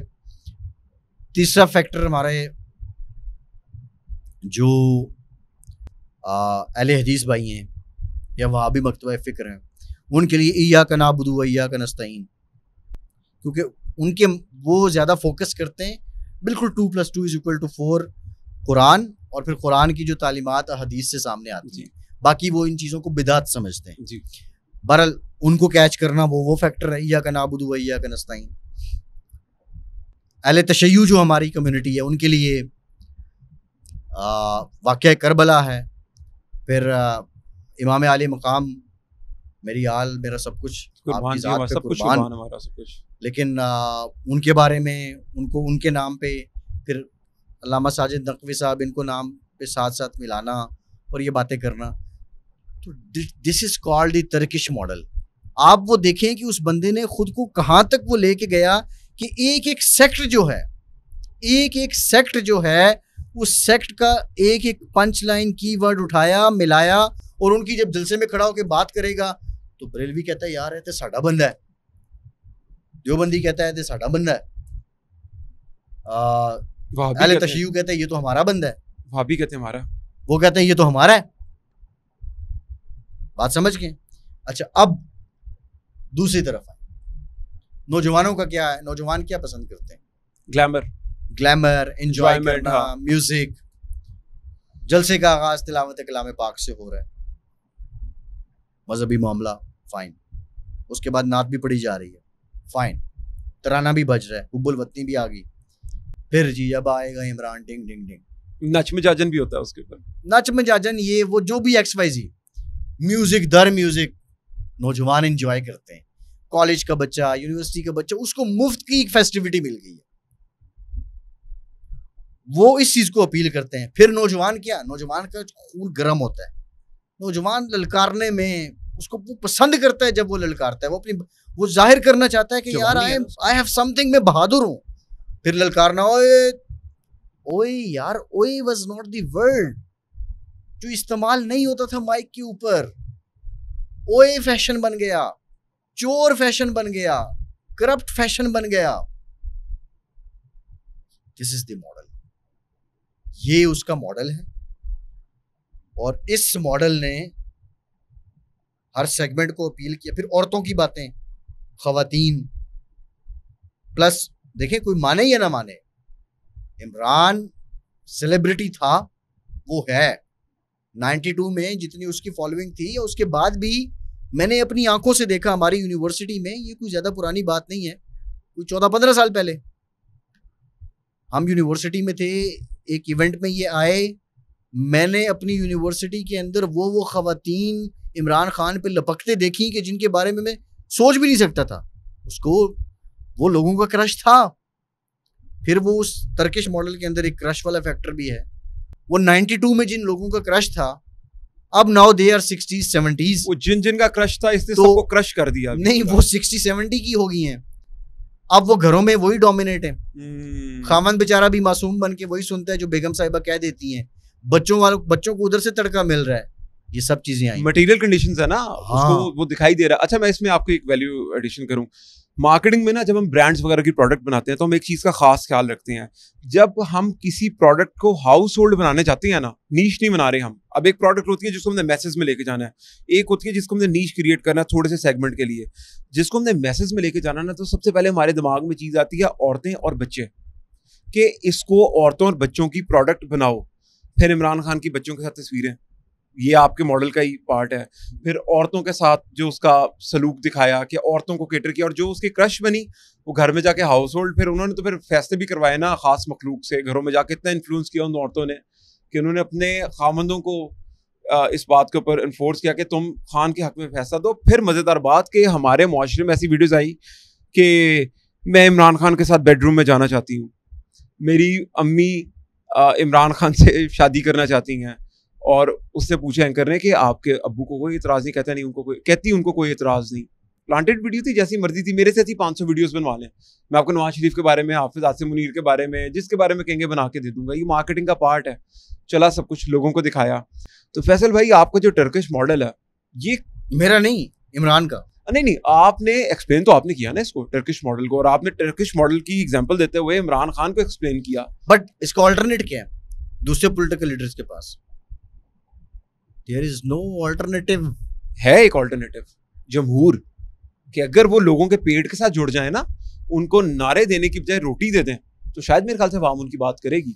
नहीं, वो तो देखिए, परफॉर्मेंस का तो कोई नेमुल बदल नहीं है, लेकिन आप ये समझते हैं कि ये जो सिफात मैंने गिनवाई हैं, क्या नवाज शरीफ साहब ये कर सकते हैं? क्या मरियम नवाज ये कर सकती हैं? क्या बिलावल में ये सिफात हैं? क्या आसिफ जरदारी में हैं? मौलाना फजलुर रहमान में हैं? किसी में नहीं है। और किसी को इस बात की समझ भी नहीं है कि देखें, आप इसका क्रेडिट इमरान को जरूर दें, उसने इस तरह पेनिट्रेट किया है जी। देखिए, उस पेनिट्रेट ही करता रहा सारी उम्र। अवाम में मैं बात यार, मैं काट दूंगा, सॉरी। नहीं, देखिए, मैं पब्लिक पेनिट्रेशन की बात कर रहा हूँ।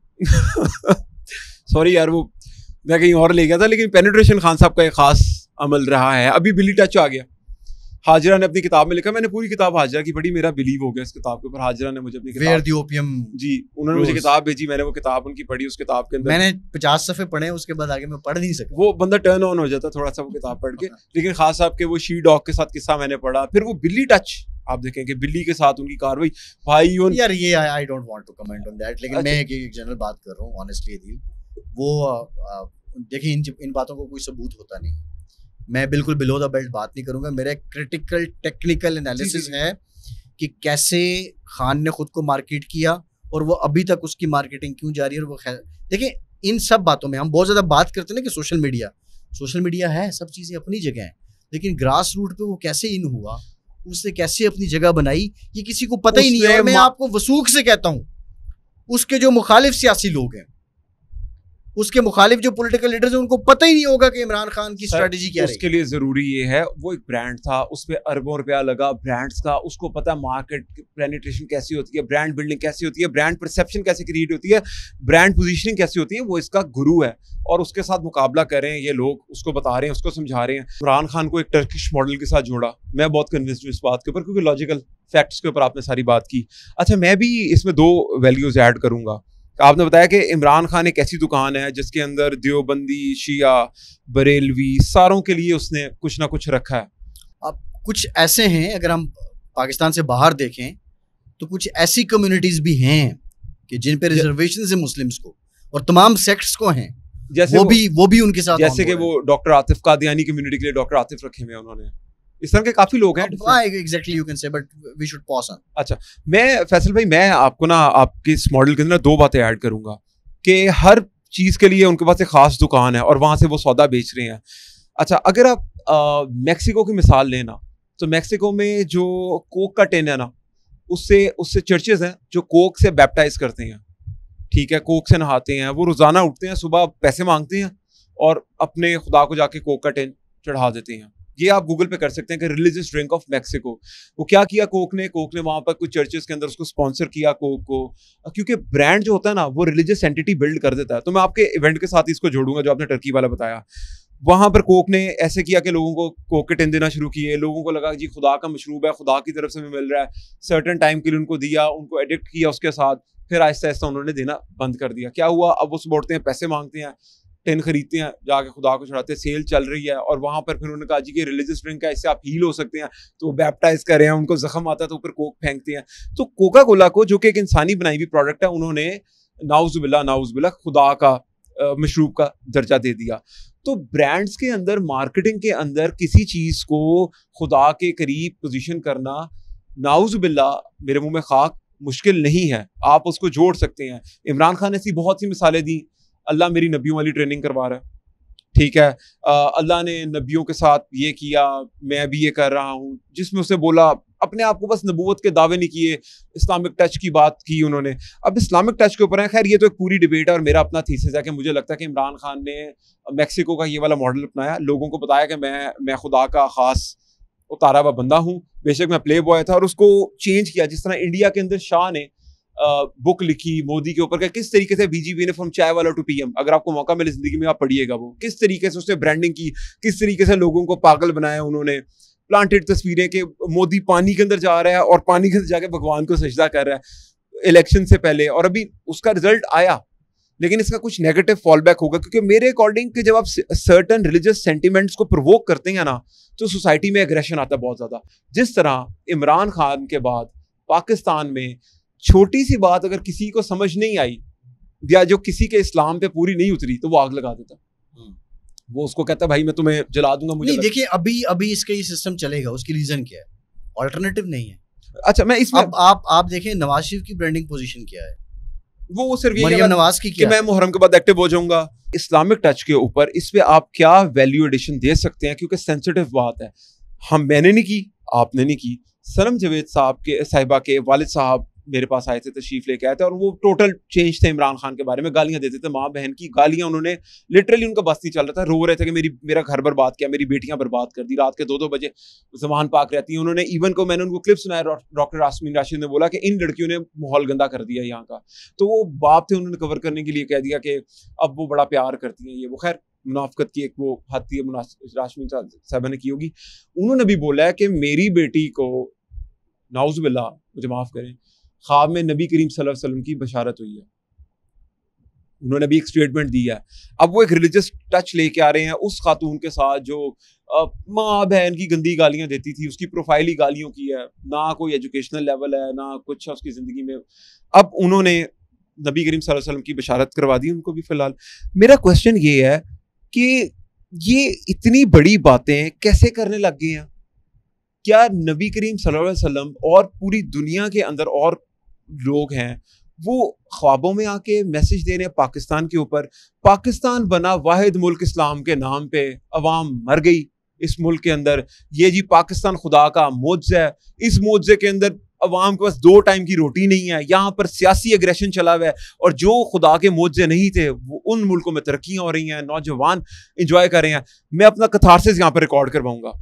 फैसल भाई, तकरीबन मेरी एजुकेशन खत्म हुई 2014 के अंदर, पाकिस्तान की टॉप यूनिवर्सिटी से मैं पढ़ा, मेरे पास अच्छी एजुकेशन थी, सब कुछ था, मेरे पास अच्छे अकाउंट थे, अच्छे ब्रांड थे, सब कुछ थे। मैं जिधर 2018 में खड़ा था, मैं आज 6 साल बाद भी उधर ही खड़ा हूँ। जिसकी वजह से खड़ा हूँ, मुझे उस बंदे का आइडिया। और सोसाइटी इतनी नीचे गई सोसाइटी के इस टाइम के ऊपर हम डर रहे हैं। क्या कोई बंदा कंफर्टेबली अपनी बहन को, अपनी बीवी को, अपनी बेटी को कॉलेज यूनिवर्सिटी भेजते हुए आज तक सुकून फील करता होगा? उसको पता है मुआशरे में बहुत ज्यादा एग्रेशन है, किसी टाइम भी सड़क पे कुछ हो सकता है। तो फैसल भाई, मुझे लगता है कि हम लोग इस टाइम पे ना एक डूम्ड नेशन बन गए हैं। रात को मेरी वालदा मोहतरमा यूट्यूब के ऊपर कुछ देख रही थी, तो एक पामिस्ट बैठे हुए थे। आईके ने ये किया, आईके वापस आएगा, उसका कंटेंट बिक रहा था आईके के ऊपर, और वो लोगों को बता रहा था, प्रोफेसीज दे रहा था, जी ये होने वाला, ये फ्यूचर बिल्डिंग चल रही है। वहां पर कहाँ पे खड़े हैं फैसल भाई हम? यहाँ पर प्रोफेसीज हो रही हैं, यहाँ पर किसी की ख्वाब में नबी करीम सल्लल्लाहु अलैहि वसल्लम की बशारत करवा रहे हैं। कहाँ पर जाएंगे हम एज अ नेशन? अच्छा, पहली बात तो ये है कि मैं ना अदील उस पर तो कमेंट बिल्कुल नहीं करूँगा कि जो उनके वालिद साहब की स्टेटमेंट है, ठीक है। एक बात तो सिंपल है कि मैं ज़ाती मामला है, और ये मामला अगेन फिर नहीं, उन्होंने टीवी पे क्यों बताया ये आके? ज़ाती मामला ख्वाब उसको आई है, वो क्यों आके बता रही है? मैं इस पे क्या कमेंट करूँ? मैं देखें, ये तो वो मामला है कि मेरे तो इस पे नहीं, मेरा दिल, मेरा भाई कम्युनिटी के देखें फैसल भाई, आप एक इन्फ्लुएंसर हैं, मेरा दिल, मेरा दिमाग, आपको रोजाना करोड़ों लोग देखते हैं चैनल्स के ऊपर, आपकी बात लोग उस पर ट्रस्ट करते हैं। क्या होगा एक टाइम के ऊपर ये फिर बता देंगे कि जी वो उसको दुपट्टा पहनाना शुरू कर देंगे, जो कि उस औरत का राइट है, वो जो मर्जी करे, वो सूरतें आके पढ़ना शुरू कर देगी, वो हमें दीन सिखाना शुरू कर देगी। फैसल भाई, हम वो लोग हैं जब हम पैदा हुए थे ना, हमारे कान में सबसे पहले क्या दिया गया था? अजान। हमें जब हमने बोलना सीखा तो हमें सबसे पहले क्या सिखाया गया? बिस्मिल्लाह, ला इलाहा। जब हमने 7 साल के हुए, हमें समझ लगी चीजों की, तो हमें मस्जिद में जाकर क्या बताया कि बेटा नमाज पढ़ो। हमें सबसे पहली किताब कौन सी पढ़ाई गई? कुरान। तो हमें एक बंदा आके जिसकी सारी उम्र वो याशियां कर रहा है, वो औरतों के साथ रहा, वो जानवरों के साथ अब्यूज करता रहा, उन्हें वो इंसान को इंसान नहीं समझता, वो आके हमें बताएगा इय्याका नअबुदु व इय्याका नस्तईन, और हम उसकी बात पे बिलीव करें। वो बताएगा सिरातुल मुस्तकीम का रास्ता हमें। यार, हम लोग पैदा मुसलमान हुए हैं, हमारे दिल में है कुरान। हम कुरान को पढ़ते हैं, रमजान आता है, हम उसमें कुरान की दोहराई करते हैं, हम डेली रूटीन के अंदर 5 वक्त की नमाज पढ़ते हैं। बात ये लोग यकीन तो कर रहे हैं ना उसकी बात पे अदील, उसकी बात पे लोगों को यकीन तो है, लोग यकीन तो कर रहे हैं। आप इस मुल्क के साथ तजाद देखें। पाकिस्तान के आइन का नाम क्या है? इस्लामी जमहूरी आइन। पाकिस्तान की वो जमात जो ये दावेदार है कि उन्होंने आइन बनाया है, वो कहते हैं कि मजहब का सियासत से कोई ताल्लुक जी, लेफ्टिस्ट अप्रोच है उनकी, बिल्कुल लेफ्टिस्ट अप्रोच जी, है, लेकिन नाम क्या है उनका? पीपल्स पार्टी। अच्छा, इस्लामी जमहूरिया पाकिस्तान, इस्लामी जमहूरिया पाकिस्तान, इस्लामी जमहूरी आइन। इस्लामी जमहूरी आइन। पहले तो ये डिसाइड करें ना, अगर ये इस्लामी जमहूरी आइन है तो फिर मजहब का सियासत के साथ ताल्लुक क्यों नहीं है? हम जहां खड़े हैं ना, जो आप बातें कर रहे हैं, देखिए पाकिस्तान में मैं बिल्कुल भी नाउम्मीद नहीं, मैं पाकिस्तानी कौम से भी नाउम्मीद नहीं। अगर पाकिस्तान के अंदर 24 करोड़ लोग हैं तो 24 के 24 उसके साथ नहीं है, उससे मुख्तलिफ सोच भी रखते हैं, हर एक की अपनी मर्जी है। ये तो एक पॉलिटिकल वेव है जो चल रही है। इसका हल ये है, अगर हम पॉलिटिकली बात करें ना, जब तक इसका तोड़ नहीं देगा मियां नवाज शरीफ, आसिफ जरदारी, बिलावल भुट्टो, उस वक्त तक ये जारादारी रहनी है। बाकी जो इस्लामिक टच है, ये जो सेक्टेरियन से मुतालिक मैंने बात की है, ये चीज़ें जितनी जल्दी लोगों को अपील करती हैं, लोग उतनी जल्दी इससे बदजन भी होते हैं। गवर्नमेंट परफॉर्म करे, मुस्लिम लीग नून अपनी स्ट्रेटजी बनाए, निकले बाहर, नवाज शरीफ बताए कि मैं चाहता क्या हूँ, अपनी कन्फ्यूजन ख़त्म करे, तो फिर ये मामलात ओके हो जाएंगे। ओवरऑल आपने कहा ना कि हम क्या हैं, हम कौन हैं, हम खड़े कहाँ हैं? वी आर कन्फ्यूज्ड, हम उलझी हुई कौम है, हमारे दिल उलझे हुए, हमारे दिमाग उलझे हुए, हम तजब्जुब का शिकार हैं, हम कन्फ्यूजन का शिकार हैं, हम दुनिया के मामले में कन्फ्यूजन का शिकार, हम मईशत के मामले में कन्फ्यूजन का शिकार, हम मज़हब के मामले में कन्फ्यूजन का शिकार, हम रिवायात के मामले में कन्फ्यूजन का शिकार, हम हर चीज़ के मामले में कन्फ्यूजन का शिकार है। आप इस्लाम की बात तो करते हैं, इस्लाम कहता है कि सूद जो है वो अल्लाह रसूल के साथ जंग है, लेकिन आप पूरा निज़ाम आपका सूद पे चल रहा है। तस्बीह दिखाते हैं बैंक वाले और तस्बीह का पट्टा डाल देते हैं। देखिए पूरा निज़ाम सूद पे चल रहा है। Islamic banking is something else, उसमें कुछ चीज़ें एक्सेप्टेबल हैं, कुछ पे डाउट है, वो एक अलग बात है, लेकिन ओवरऑल शेल्टर तो स्टेट बैंक का है ना, वो सूदी निज़ाम है ना सारा। 100% जी, 100%। ठीक है, हाँ जी। And you are the Islamic State ji. मैं एक बात कर रहा हूँ, आपके मुल्क में क्या है? आप इमरान का सबसे बड़ा स्लोगन क्या था? जिहाद। जिहाद क्या है? जिहाद को छठा रुकन कहा जाता है इस्लाम का, बट दिस इज जिहाद कि आपने वो लड़कियां तैयार कर ली कि जिनके मुंह पे गालम गलोच के सिवा है ही कुछ नहीं, और वो असेंबली में जाएंगी, वहां बैठेंगी जहां ऊपर अस्माइल हसना लिखे होंगे। अल्लाह अकबर। दिस इज जवाल अदील साहब, दिस इज जवाल। लेकिन सिर्फ इमरान को ब्लेम करने से काम नहीं चलेगा। जो भी हैं अपने ही हाथों के करतूत, जमाने की शिकायत है ना किस्मत का गिला। बाकी क्या कर रहे हैं यार? मियां साहब का क्या फ्यूचर है, क्या कर रहे हैं वो? देखिए मियां साहब, मैं ये समझता हूं अदील कि मियां साहब की जो पॉलिसी है, अगर यही पॉलिसी रही तो मुझे लगता है, ये मेरी जाती राय है, कि आने वाले दिनों में इस्टेब्लिशमेंट मुस्लिम लीग नून का बोझ नहीं उठाएगी। अच्छा, यस, अभी बोझ उठाया जा रहा है, ऑब्वियसली उठा रहे हैं। अभी ब्लेम किस पे हो रहा है? एस्टेब्लिशमेंट पे। तनकीद का निशाना कौन बन रहा है? एस्टेब्लिशमेंट। पीटीआई किसके मुखालिफ है? एस्टेब्लिशमेंट। क्या इस सब में इस्टेब्लिशमेंट जिसको हम बोलते हैं, फौज हम जिसको बोलते हैं, क्या वो पब्लिक में आके अपना दिफा कर सकती है? नहीं। उनके लिए उसने करना है जिसको सपोर्ट करें, वो हुकूमत जिसके साथ उनका सेम पेज है और जिसके वो मातहत हैं। नून लीग के 5 बंदों के मुझे नाम बता दें, इनके अलावा आजम नज़ीर तारड़, अताउल्लाह तारड़, बैरिस्टर अकील, ख्वाजा आसिफ, एक आध कोई और मिला लें फेडरेशन से। छठा बंदा बता दें जो आके इस वक्त अपनी हुकूमत का और फौज का दिफा कर रहा हो। नहीं है। 8 फरवरी को इलेक्शन हुए, 8 फरवरी से लेके आज के दिन तक नवाज शरीफ सिर्फ 4 बार बोले। 9 फरवरी को विक्ट्री स्पीच, 18 मई को जब पार्टी सदर उनको नामजद किया गया, 28 मई को जब पार्टी सदर मुंतखब हुए और 2-4 दिन पहले, वेयर इज ही? पाकिस्तान के अंदर अगर कोई समझता है कि नवाज शरीफ इमरान खान का तोड़ या इमरान खान का हमपल्ला कोई है, तो वो नवाज शरीफ है, जिसकी विफाक में हुकूमत है, जिसकी पंजाब में हुकूमत है, लेकिन वो खामोश है। वो ऐसा खामोश है कि 9 मई को साल मुकम्मल होता है, शहबाज शरीफ पूरे आबोताब के साथ तकरीबात करते हैं, शोहदा का दिन, शोहदा की फैमिलीज को बुलाया जाता है, पूरे टेलीविजन पे एक नैरेटिव बनता है, लेकिन जिस शख्स की हुकूमत है, जिसकी जमात है, जो पार्टी कायद है, वो खामोश है। कहीं पर कोई मियाँ साहब को भी कोई मुश्किलात का सामना तो नहीं है?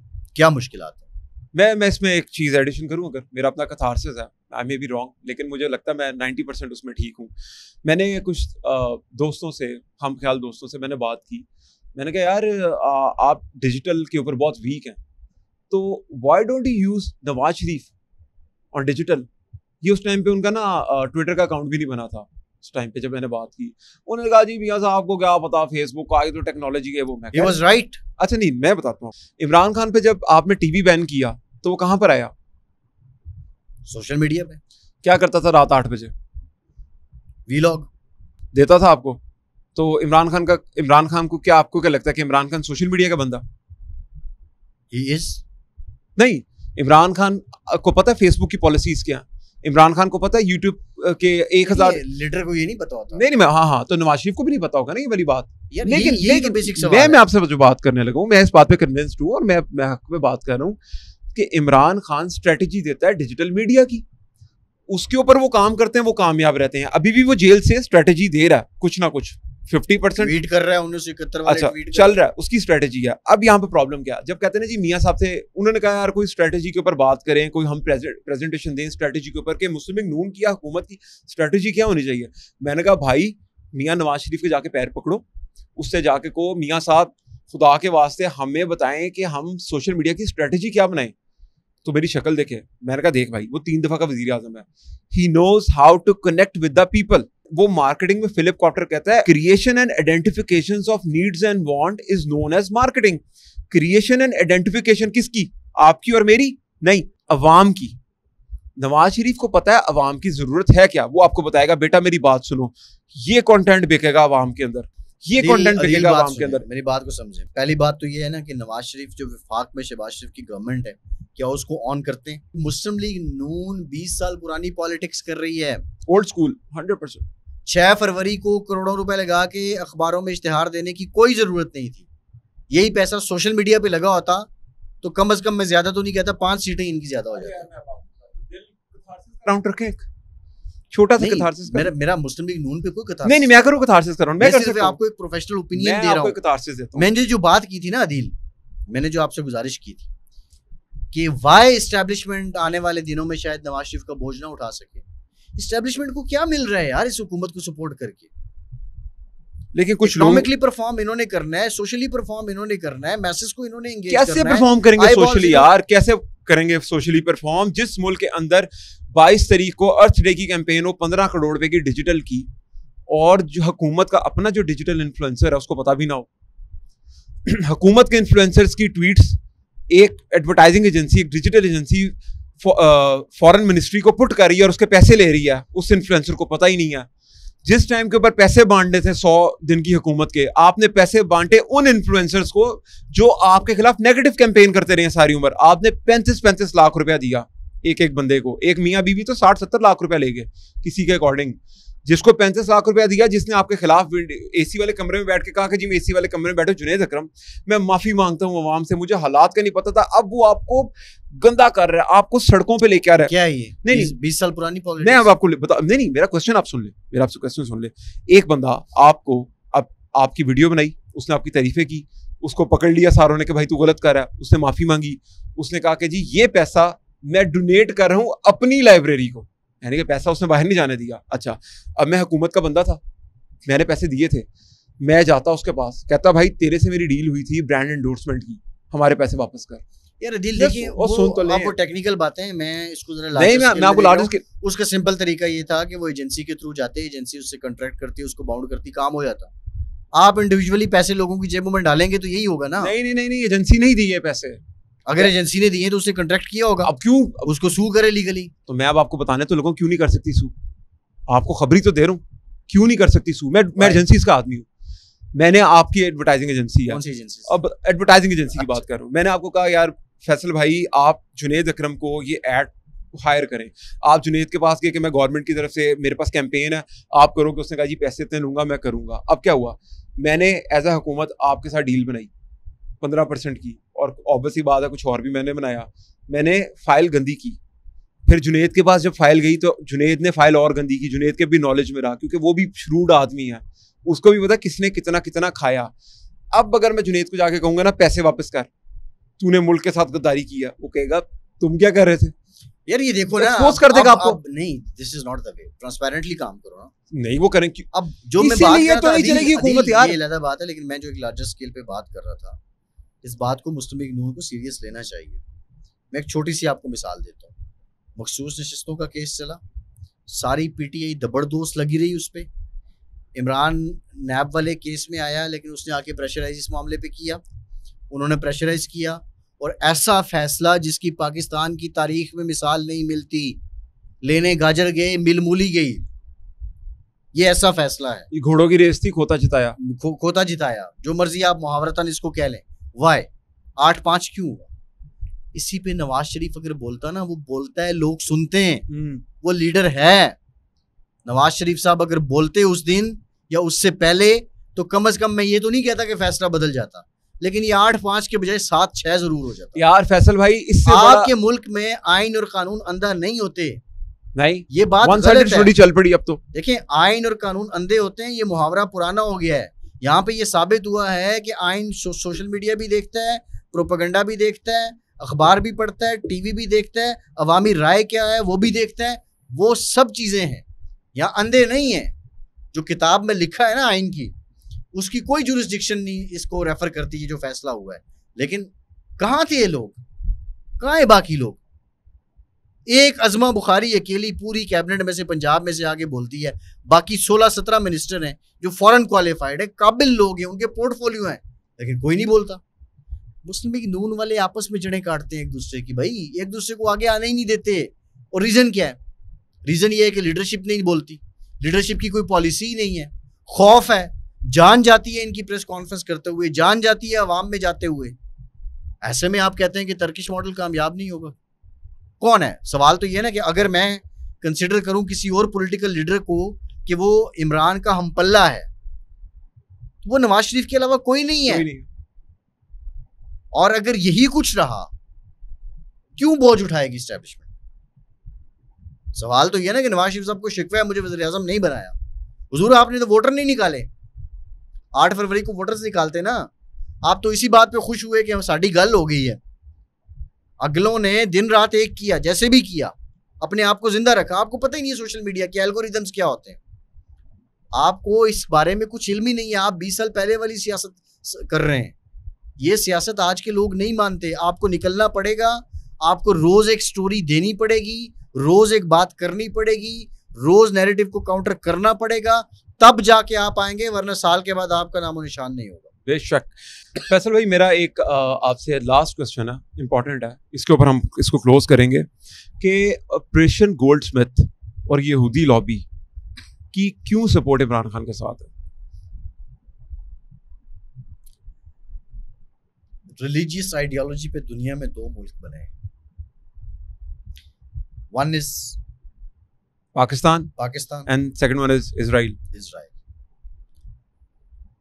पूरी दुनिया के अंदर जो इस्लामी वर्ल्ड है उसमें इजराइल के बारे में एक फ्लेक्सिबिलिटी है, मां सिवाय 2 कंट्रीज, ईरान एंड पाकिस्तान। और जो बर्बरियत गजा में की है नेतन्याहू ने, यहां पे मैं एक बात जरूर कहूंगा कि साद रिजवी को ये क्रेडिट जरूर जाता है। टीएलपी ने जो फैजाबाद में धरना दिया और उसके बाद नेतन्याहू को जो दहशतगर्द करार दिया गया, गल्फ में, अरब में, मिडल ईस्ट में, उनके जो बड़े बड़े मीडिया फोरम्स हैं, उन्होंने इसको टॉप स्टोरी के तौर पे लिया और इस बात को बहुत अप्रिशिएट किया गया। तो ये क्रेडिट टीएलपी को जाता है। ये अलग बात है कि टीएलपी का कारकुन और बाकी मामलात वो लोग काफ़ी ज़्यादा हार्श हो जाते हैं, लेकिन ये क्रेडिट ज़रूर जाता है उनको। रिलीजियस जो religious ideological clash, Pakistan is based on two nation theory, और बुनियादी तौर पे जो भी है हम खालिस्तान एक इस्लामी मुल्क हैं। और फिर मीटिंग ऑफ एल्डर्स को याद रखें।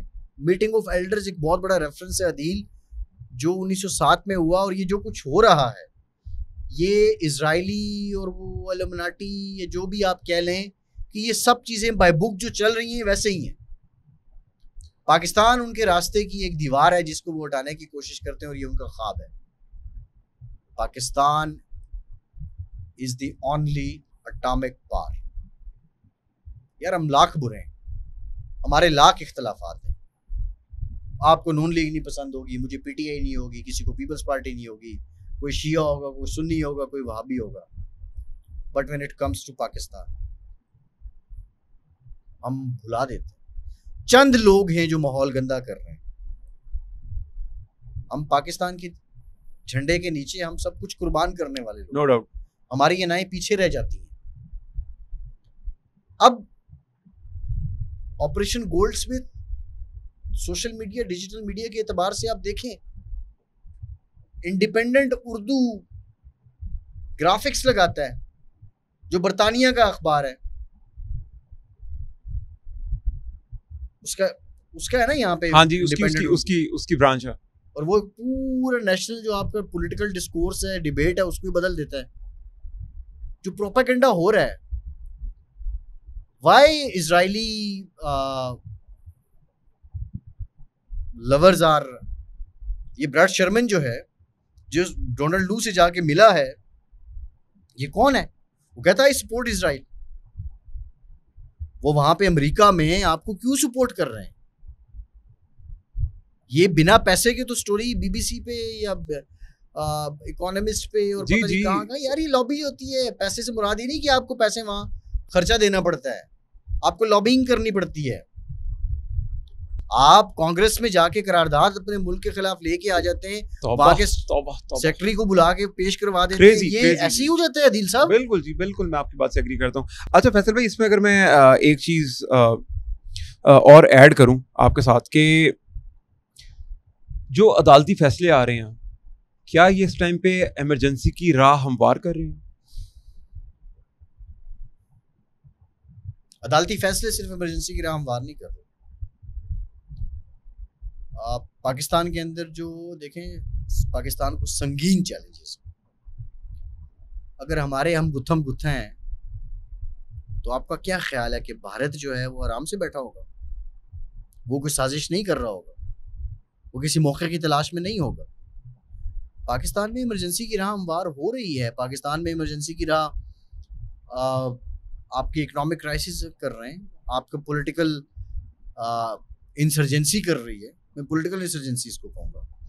आपके अमन आमा की जो हालात हैं, आपकी फौज ऑपरेशन करना चाहती है, वो बताती है कि ये ऑपरेशन वही है कि जो 5 अगस्त 2021 को नेशनल एक्शन प्लान रिवाइज किया गया था इमरान खान की सदारत में एपेक्स कमेटी में। अज़्म इस्तेहकाम की बात कर रहे हैं। हाँ, ये वो अज़्म इस्तेहकाम है जिसके एक काइनेटिक डोमेन है, एक नॉन काइनेटिक डोमेन है, और वो क्लियर करना चाहते हैं।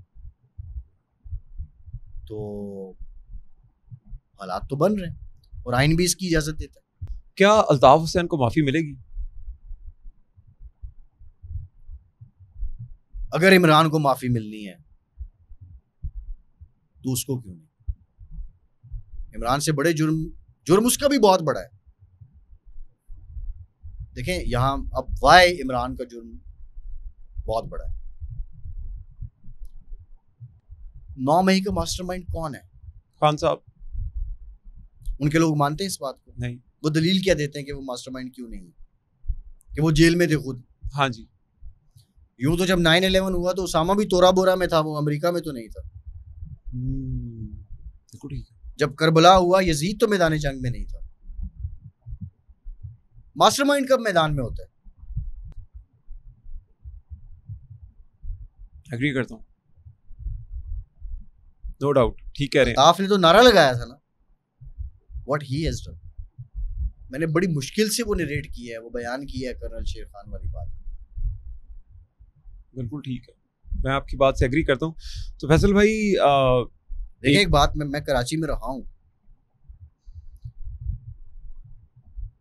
जो पाकिस्तान में ट्रू कल्ट फॉलोइंग थी ना, वो अल्ताफ की थी।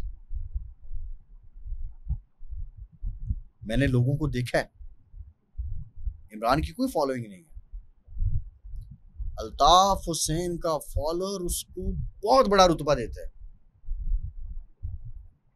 और जो ग्राउंड की कैंपेन थी उस बंदे की, जिस तरीके से जो छोटा हल्काबाजी थी, जो नेटवर्क था एस्टेब्लिश हुआ, तंजीम थी, बदमाशी भी थी, बदमाशी ज्यादा थी, सब चीजें थी। मैं फैसल भाई कंक्लूड करूंगा और इसको खत्म करूंगा और कहूंगा आप अपने क्लोजिंग रिमार्क्स दें। इंपॉर्टेंट बात जी, अल्ताफ हुसैन के मामलात एस्टेब्लिश हुए भारत के साथ, उसके लोगों ने इस बात का एतराफ किया। ये कहानी जब भी खुलेगी, जो मौजूदा लीडर है जिसकी बात हो रही है, और जब ये कनेक्शंस खुलेंगे जल्द या बदेर, तो अदील फिर आप लोग कान पकड़ने। बेशक बेशक। फैसल भाई मुझे अब आपके क्लोजिंग रिमार्क्स चाहिए मेरे आखिरी क्वेश्चन के ऊपर। गोरों की एक स्ट्रेटेजी थी अंग्रेजों की, डिवाइड एंड रूल। आपको लगता है हमें उस स्ट्रेटेजी के तहत, एक टाइम पे हम सब पाकिस्तानी थे, अब हम यूथिया हैं, पटवारी हैं, जियाला है, कोई मिरासी है, तो हमें डिवाइड कर दिया गया पोर्शंस में कि तुम ये हो, तुम ये हो, तुम ये हो। पटवारी यूथिया का दुश्मन, यूथिया पटवारी का दुश्मन, जियाला उसका दुश्मन, वो उसका दुश्मन। तो क्या हमें डिवाइड एंड रूल की पॉलिसी के तहत डिवाइड कर दिया गया? नहीं अदील, ये पॉलिटिकल डिफरेंस है और ये एक टाइम तक होता है। ये आज जो लोग पीटीआई के चाहने वाले हैं, कल ये पीपल्स पार्टी के चाहने वाले थे। अच्छा, मुस्लिम लीग नून और पीपल्स पार्टी में बड़ी इंटरेस्टिंग गेम है। नून लीग का बंदा पीपल्स पार्टी को वोट नहीं देता, वो किसी और को दे देगा। पीपल्स पार्टी वाला वो पीटीआई में चला जाएगा, लेकिन वो नून लीग को वोट नहीं देगा। लेकिन ये पॉलिटिकल डिफरेंस है और मैं ये समझता हूँ, मेरा ये मैसेज भी है कि अपनी अपनी जगह ठीक है, आपने वोट दिया, सब मामलात अपनी जगह, लेकिन किसी के सियासी मवाद के लिए खुद को ईंधन मत बनाओ। पाकिस्तान को ऊपर रखें यार, ये है तो हम। No doubt. फैसल भाई आपसे मैं रिक्वेस्ट करूंगा, आज तुमने बहुत ज़्यादा सियासी बातें की हैं, 14 अगस्त आने वाली है, तो 14 अगस्त के लिए, क्योंकि अभी मुहर्रम चल रहा है, तो एक मुहर्रम का ख़ास तकद्दुस होता है। फैसल भाई, आप जर्नलिस्ट या एक टीवी पे आने वाली पर्सनैलिटी दूसरे नंबर पे हैं। आपकी जितनी भी पर्सनैलिटीज़ हैं वो बाद में हैं, लेकिन नंबर 1 जो मैं आपको मिलता हूँ, वो नंबर 1 पाकिस्तानी है। आप चाहते हैं कि यार सबसे पहले मैं पाकिस्तानी हूँ। 14 अगस्त आ रही है आप इस बार, तो पाकिस्तान को कोई जोड़ने के लिए मैसेज होगा। गाना तो नहीं हम कर सकते, लेकिन कोई मैसेज होगा पाकिस्तान जोड़ने के लिए। तेरी तलब, तेरी खुशबू, तेरा नमू बोले, मेरे वतन मेरी रग रग में सिर्फ तू बोले। क्या बात है। फिर प्रॉमिस भी करें कि एक गाना करेंगे हमारे साथ ये मुहर्रम के तकद्दुस के बाद, पाकिस्तान जिंदाबाद के ऊपर और 14 अगस्त के ऊपर। जी जरूर करेंगे, नहीं गाना गाएंगे। आप गाते भी बहुत अच्छे हैं। आपका एक हमने अभी तारुफ असल कराया ही नहीं कि आप कौन है। अभी तो हमने बात करनी थी रेडियो की, हमने बताना था कि रेडियो। मुझे ये बड़ा रिकॉल हुआ ना, ये जिस तरह ये माइक स्टैंड्स, ये हमारा रेडियो का भी यही होता था। नहीं, अभी हम इसके लिए आप हमें और टाइम दें। इसके लिए हम ना रेडियो की बात करेंगे। हम एक रेडियो का वाला जो अगला पॉडकास्ट होगा आपके साथ मेरा, वो हम पूरा रेडियो की कहानी करेंगे। हम बताएंगे कि पॉडकास्ट आया कहाँ से। यस। और हम ये बताएंगे कि पॉडकास्ट का मतलब इंटरव्यू लेना नहीं होता।